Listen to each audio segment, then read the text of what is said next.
Hi అండి అందరికీ, welcome to my channel Manju's vlog dairy.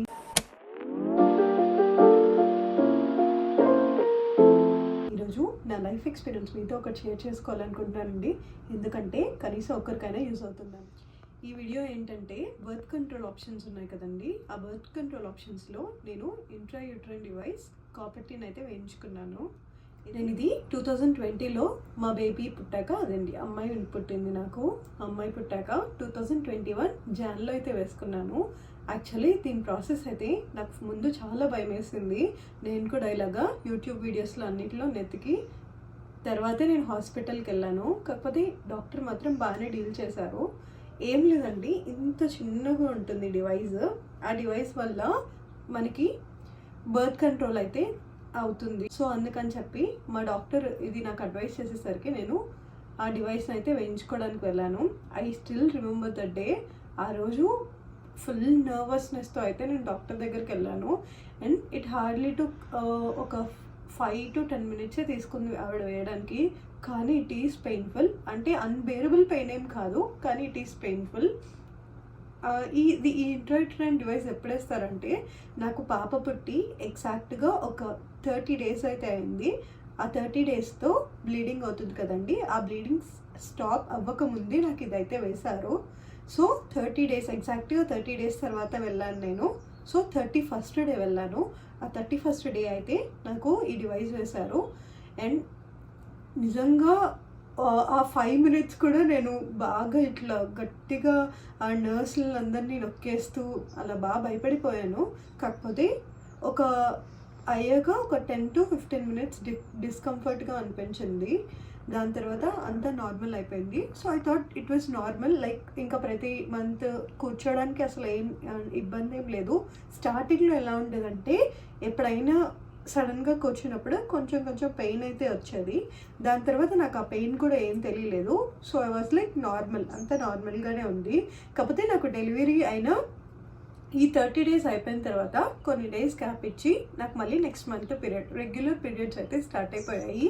కాకపోతే ఇక్కడే మళ్ళీ ఈ రెగ్యులర్ పీరియడ్స్ ముందు నాకు జస్ట్ ఆ స్పాటింగ్ అయితే ఉండేదండి. అంటే ఇది అందరికీ ఉంటుందని నేను చెప్పాను, కానీ కాకపోతే నాకైతే ఆ స్పాటింగ్ ఉండేది. అంటే పీరియడ్స్ వస్తాయి అనగా ఒక 5 days ముందు అలాగా నాకు స్పాటింగ్ అయితే ఉండేది. అది చాలా ఇరిటేటింగ్గా ఉంటుంది. ఆ స్పాటింగ్ వల్ల అది మనకి నిజమైన పీరియడ్సా కాదా, స్పాటింగా అని నాకు తెలిసేది కాదు. కాకపోతే మంత్స్ అలా పాస్ అయ్యే కొద్దీ నాకు అవి నార్మల్గా స్పాటింగ్ అని చెప్పి అర్థమయ్యింది. కాకపోతే ఈ కాపర్టీ వల్ల ప్రోస్ అండ్ కాన్స్ రెండు ఉన్నాయి. స్టమక్ పెయిన్ అయితే కొన్నిసార్లు అన్బేరబుల్. అసలు ఇది నైట్ టైమ్స్ అయితే చాలా ఎక్కువగా ఉండేది. అలాగే కాకపోతే దీంతో బెనిఫిట్స్ మాత్రం 100% రిజల్ట్ ఉంటుంది. అంటే 100% బర్త్ కంట్రోల్ ఆప్షన్ టైప్. ఏదో 99.99% మ్యాక్సిమం కంట్రోల్ చేస్తుంది. ఇంకా 0.1% ఇంకా చాలా చాలా అన్లక్కీ అయితే కానీ ఇది పని చేయకుండా ఉండదు. ఈ డివైస్ మనము 5 years దాకా లేదా 10 years దాకా మన డాక్టర్స్ మనం ఆ డివైస్ కొనుక్కున్నప్పుడు చెప్తారు, ఇది ఇన్ని ఇయర్స్ పెట్టుకోవాలి, మీరు రెగ్యులర్గా చెకప్స్కి వెళ్ళాలి, అట్లీస్ట్ ఒక 4 to 5 months వన్స్ అయినా, లేకపోతే 3 months వన్స్ అయినా చెకప్కి వెళ్ళాలని చెప్పారు. కాకపోతే నేనైతే ఆ చెకప్స్కి ఏమీ వెళ్ళలేదండి. అంటే ఐ వాజ్ లైక్ టోటల్లీ అసలు హాస్పిటల్స్ అంటే అస్సలు ఇష్టం ఉండదు నాకు. సో నేను ఆ చెకప్స్కి ఏమీ వెళ్ళలేదు. ఈ ప్రాసెస్ అయితే అంతా అయిపోయింది.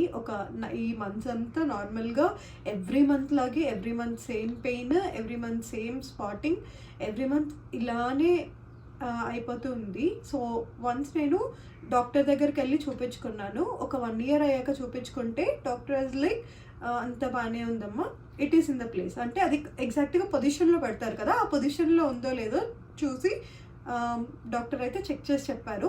డాక్టర్ ఏం చెప్పారంటే, ఇది అంత బాగానే ఉందమ్మా, it's in the place, no problem. నీకు కడుపు నొప్పి అంతా ఇది ఇలా పెట్టినందుకు అంటే నార్మల్గా వస్తుంది అందరికీ. సో నీకు ఎక్కువ కడుపు నొప్పి వస్తాయి అని చెప్పి like she prescribe some medicine. ఏం లేదు, జస్ట్ మెఫ్తాల్ స్పాస్ ఏదో రాసిచ్చారు. సో అంటే ఇన్ కేస్ నీకు అన్బేరబుల్ పెయిన్ అయితే అదొకసారి వేసుకో, ఒక టాబ్లెట్ వేసుకో, సో నీకు పెయిన్ అంతా కంట్రోల్ అవుతుందని అయితే చెప్పారు. సో ఇట్స్ లైక్ అంతా నార్మల్గా అయిపోయింది. నేను మళ్ళీ సడన్గా సరే ఎందుకు ఒక డేస్ పాస్ట్ 2021, 22, 23 అండ్ 23 ఎండింగ్లో లైక్ మరీ ఎక్కువ స్టమక్ పెయిన్ ఉంది, బ్యాక్ పెయిన్ ఉంది అని చెప్పి ఐ ఫెల్ట్ చాలా అనీజీగా అనిపించేది. ఎలా అంటే ఇంకా పీరియడ్ వస్తుందంటే బైక్లో ట్రావెల్ చేసాడు, మా రోడ్స్ అస్సలు బాగోవు. బైక్లో ట్రావెల్ చేసేటప్పుడు అంటే ఇలా కుదుపులకి నాకు బాగా పెయిన్ వచ్చేది, కింద నుంచి ఎవరో గుచ్చుతున్నట్టు. సో లైక్ ఎలా అయినా ఇంకా రిమూవ్ చేసేసుకుందామని చెప్పి డాక్టర్ దగ్గరికి వెళ్ళి లైక్ బాగా స్టమక్ పెయిన్ వస్తుంది మ్యామ్, వన్స్ ఒకసారి చెక్ చేయండి అంటే లైక్ ఇంకా ఆ రోజు ఏం జరిగిందంటే మేడం చూసి నాకు థ్రెడ్స్ అసలు ఎక్కడ కనిపించట్లేదు, అంటే వాటికి స్ట్రింగ్స్ లాగా 2 థ్రెడ్స్ అయితే కింద ఉండేలాగా, అంటే అది ఆ థ్రెడ్స్ పట్టుకొని తీయడానికి డాక్టర్స్కి ఉండేలాగా అదైతే డిజైన్ చేస్తారు. మీకు నేను ఆ పిక్ ఇక్కడ పక్కన అయితే మెన్షన్ చేస్తాను, సో మీకు బాగా అర్థమవుతుంది ఆ థ్రెడ్స్ అవి ఎలా ఉంటాయో. సో నేను ఆ థ్రెడ్స్ కనిపించట్లేదు అనగానే నేను షాక్ అయ్యాను, ఇదేంటి మ్యామ్ థ్రెడ్స్ కనిపించకపోవడం ఏంటి అని. కాకపోతే మేడం వచ్చి భయం ఏం లేదని చెప్పి నాకు ఒకసారి స్కాన్ తీయించుకో, అసలు అది ఎగ్జాక్ట్గా ఏ పొజిషన్లో ఉంది, సో అది మనకు బాగా తెలుస్తుందని చెప్పి అయితే నన్ను స్కాన్కి పంపించారు. సో నేను చాలా భయపడ్డాను, ఎందుకంటే ఇది మళ్ళీ అంటే నేను యూట్యూబ్లోనే కొన్ని చూశాను, ఎలా అంటే అది లోపల ఎక్కడైనా స్ట్రక్ అయిపోతుంది, మళ్ళీ తీయడానికి ఆపరేట్ చేసి అదంతా తీయాలని. నాకు నార్మల్గా హాస్పిటల్కి వెళ్ళడమే భయము, అది కాక ఇంకా ఇదంతా చూసాక నాకు ఇంకా భయం వేసింది. ఏం చేయాలో అయితే అర్థం కాలేదు. వెంటనే మా హస్బెండ్కి చెప్తే మా హస్బెండ్ నన్ను హాస్పిటల్ తీసుకెళ్ళి స్కాన్ అయితే తీశారు. స్కాన్ తీసాక ఇది మంచిగా పొజిషన్లోనే ఉంది, అక్కడే ఉంది, సో మీకు ఏం ప్రాబ్లం లేదు అని చెప్పన్నట్టు చెప్పారు. దాని తర్వాత ఎందుకు వచ్చిందిలే స్ట్రింగ్స్ కనిపించట్లేదు అన్నారు కదా డాక్టర్ అని చెప్పి ఆ స్కాన్ రిపోర్ట్స్ అన్నీ తీసుకొని నేను మళ్ళీ డాక్టర్ దగ్గరికి అయితే, మా ఊర్లో ఉండే డాక్టర్ దగ్గరికి అయితే వచ్చాను. ఆ డాక్టర్ దగ్గర చూపించి మ్యామ్ రిమూవ్ చేసేసుకుంటానంటే మేడమే చెప్పారు స్ట్రింగ్స్ లేవు కదా, ఎప్పటికైనా మీకు డేంజరస్, ఇది రిమూవ్ చేసేసుకోవాలని. అంటే ఆ స్ట్రింగ్స్ ఎందుకు పోయాయి అన్నది మాత్రం నాకు ఇప్పటికి కూడా తెలియదు. అవి ఆ థ్రెడ్స్ చాలా తిన్నగా ఉంటాయి, ఆ థ్రెడ్స్ 2 లేవు. యాక్చువల్లీ 2 థ్రెడ్స్ అయితే అలా వదిలేస్తారు, ఆ 2 థ్రెడ్స్ లేవు. అప్పుడు ఇంకా నేను కొంచెం బాగా భయపడుతూ ఉంటే మేడం వాజ్ లైక్ భయం ఏమి ఎక్కర్లేదు, నేను ఇది రిమూవ్ చేసేస్తాను, అప్పుడు నీకు ఇంకా ప్రాబ్లం ఏమి ఉండదు. నీకు కావాలంటే నీకు ఇన్ కేస్ ఇప్పుడు గ్యాప్ అయిపోయింది, నీకు బేబీస్ కావాలంటే అలాగే వదిలేయి, నీకు లేదు మ్యామ్ నాకు బేబీస్ వద్దంటే నేనైతే మళ్ళీ నీకు ఈ కాపర్టీని అయితే వేస్తాను అని చెప్పన్నారు. కాకపోతే ఒక్కసారికి ఇలా జరిగింది, థ్రెడ్స్ పోయాయి అనేసరికి ఇంకోసారి అమ్మో అనుకున్నాను. దాని తర్వాత ఏమైందంటే థ్రెడ్స్ కనిపించట్లేదని చెప్పి వెళ్ళాను కదా, ఆ రోజు మార్నింగ్ రమ్మన్నారు. సో మార్నింగ్ అయితే వెళ్ళాను, ఒక 10 o'clock అయితే వెళ్ళాను. ఆ రోజు కూడా ఫుల్ భయం, ఎందుకంటే వేసేటప్పుడు చాలా పెయిన్ఫుల్. నాకు ఆల్రెడీ మేడం చెప్పారు ఇన్ కేస్ ఇది నాకు కనిపించకపోతే దీనికి అనస్థీషియా, లోకల్ అనస్థీషియా వేసి తీయాల్సి వస్తుంది, సో నువ్వు అన్నిటికీ ప్రిపేర్ అయ్యారా, దేనికి భయపడకు, ఒకవేళ నా ఈజీగా అయిపోతే ఒక జస్ట్ లిటిల్ లైక్ తక్కువ పెయిన్ అయితే ఉంటుంది, ఒక 2 minutesలో అయిపోతుంది, లేకపోతే it can take up to 20 minutes, లేకపోతే 25 minutes కూడా తీసుకుంటుంది అని చెప్పారు. అమ్మాయి 20-25 minutes ఎలా భరించాలి, నేను చాలా పెయిన్ టాలరెన్స్ నాకు చాలా తక్కువ, అస్సలు భరించలేను కూడా పెయిన్స్ని.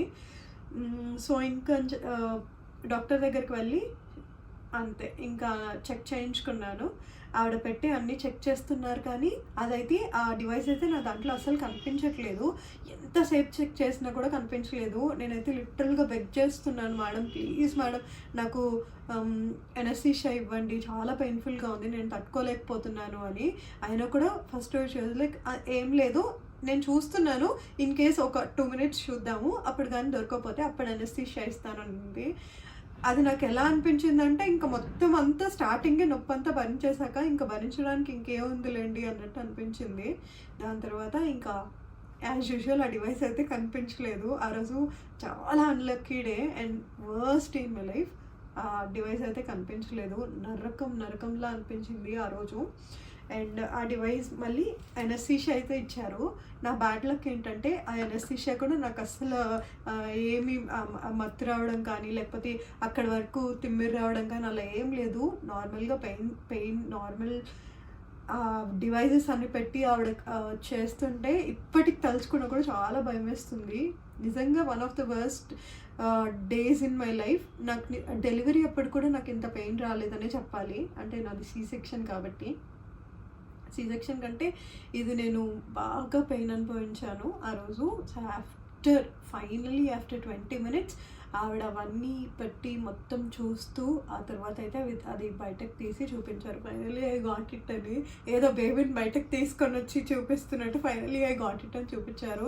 చూస్తే దాంట్లో మొత్తం స్కిన్ అంతా ఇరుక్కుపోయి అట్లా ఆ డివైస్ని అయితే నాకు ఇచ్చారు. అండ్ ఫైనలీ లైక్ అమ్మయ్య అనుకున్నాను. దాని తర్వాత నాకు ఫుల్ బ్లీడ్ కూడా అవుతుంది. ఆ బెడ్ మీద నుంచి నేను అసలు దిగలేకపోయాను. నేను ఫుల్గా ఏడ్చాను ఆ రోజు. ఫుల్గా ఇంకా హాస్పిటల్ అంతా ఇంపించుంటుంది నాకు తెలిసి, అంత గట్టిగా అయితే అరుస్తున్నాను. ఎందుకంటే నాకు అసలు ఎనస్థీషియా పట్టలేదు. అండ్ ఆ ఎనస్థీషియా వల్ల నాకు అసలు కొంచెం కూడా ఏం డిఫరెన్సే లేదు.